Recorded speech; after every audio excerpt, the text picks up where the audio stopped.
करारविन्देन पदारविन्दं मुकारविन्दे विनिवेशयन्तं वटस्य पत्रस्य पूतेशयानम्. Jai Gurudev everyone. Vasudeva Sutan Devam Kamsacharurnamardhanam Devaki Paramanandam Krishnam Vande Jagadgurum Krishnam Vande Jagadgurum Krishnam Vande Jagadgurum.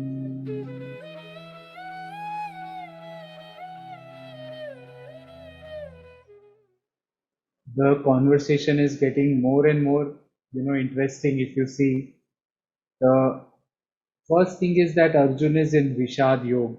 He is going through so much distress, so many, such despondency.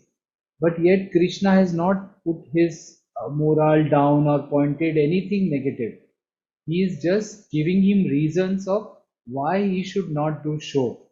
Nanu shochatu marhasi. Nanu shochatu marhasi. And these are the reasons I'm telling you. For this, you should not be sad. And what did Sri Krishna blame actually? If you remember in the start, we studied in that when Sri Krishna started speaking, he said that ye Visham Yog, he started blaming the time, that at this particular time, how could you go in this sadness when you're ready to fight? So a person, there is lot of things to learn from this. That if a person is low, and if you're going to cut his legs, if you're going to make him more low, that's not the way you handle a situation in life. You have to raise the morale. Nowhere has he given him anywhere, and he has always said Mahabaho. He has said Mahabaho, you are the one who can fight. Like all references of Sri Krishna are like this, like you are the greatest warrior, you are the greatest, archer in the world.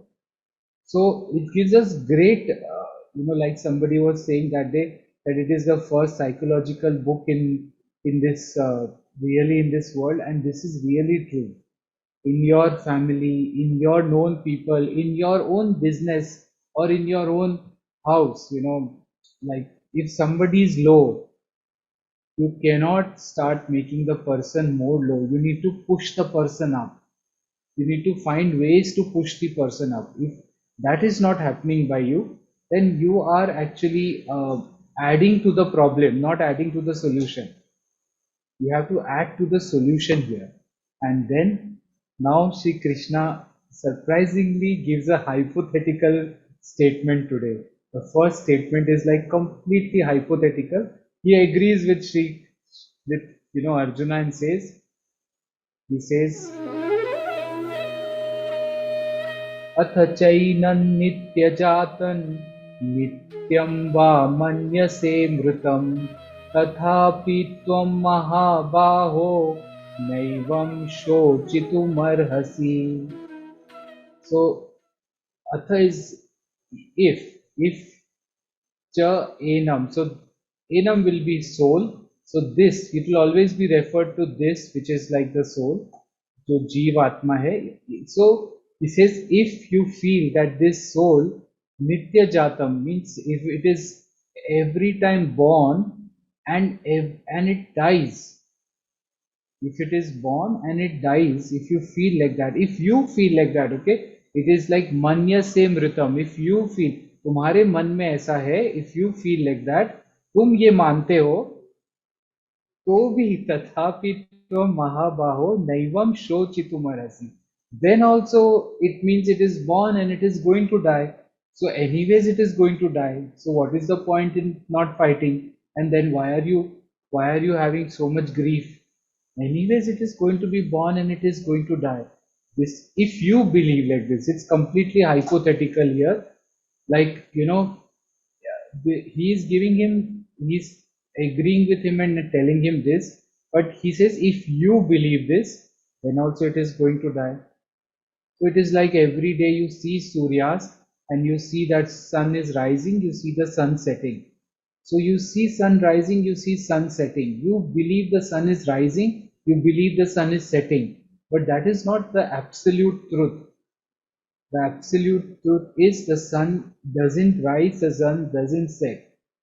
For example, if you are driving on the highway and then you see the mirage, suddenly the sun has risen and you see a mirage suddenly there. Mirage, right? So you see a mirage of, you feel that water is there in ahead on that. And as soon as the sun sets, the mirage goes away. It does not mean the mirage is dead. It will come back to you when the sun rises. So if you believe that sun rises and sun sets, so then also what, it is going to rise, it is going to die. If you believe that, that means it's going to die. So there is nothing wrong in this. So why are you grieving, O Arjuna? And then he gives him a very great. So these actually chapter 2, these all shlokas are so powerful. I tell you, so powerful. It can change your life completely. People who that day somebody was saying Mahatma Gandhi used to recite chapter 2 every single day, and that gave him the power for ahimsa.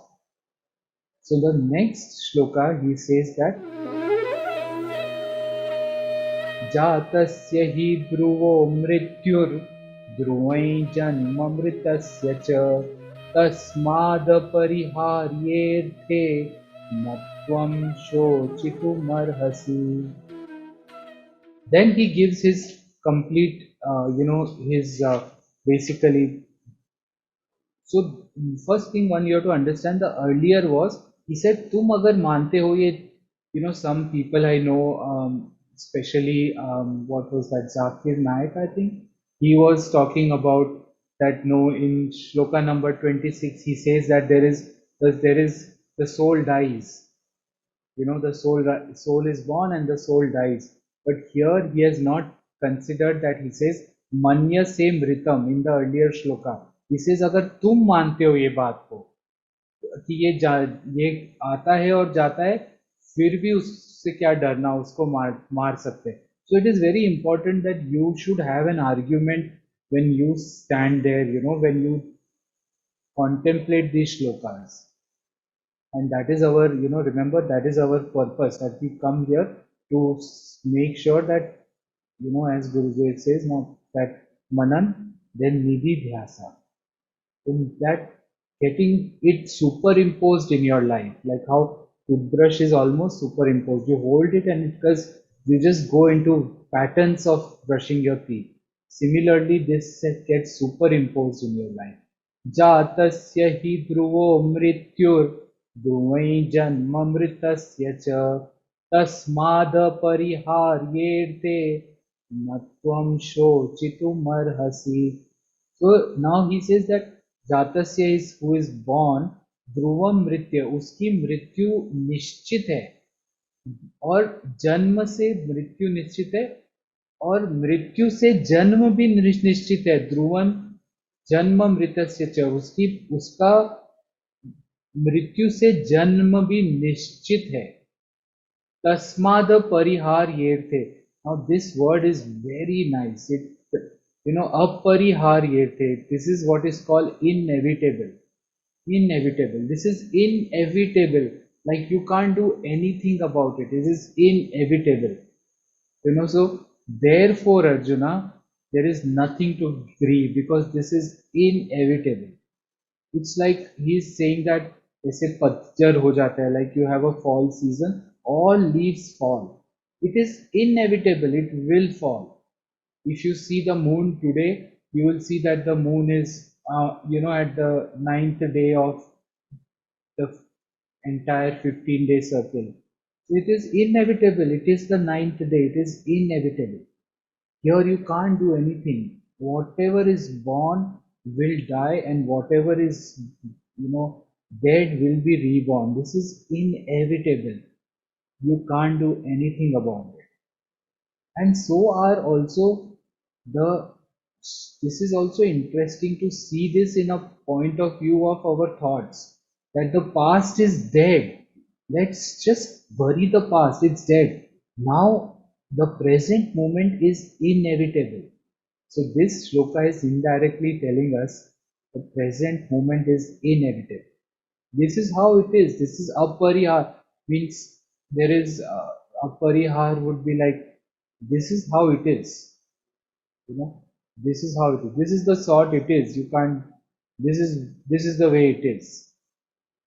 So जातस्य हि ध्रुवो मृत्युर् ध्रुवै जन्म मृतस्य च तस्माद् अपरिहार्येते तस्मात् and अपरिहार्येते अपरिहार्येते, this is therefore this is inevitable. For in that case, it says, for in that case death is certain for the born and rebirth is inevitable for the dead. You should not therefore grieve over the inevitable. Now this is the many people use this shloka also to understand that he has talked about rebirth is inevitable for the dead.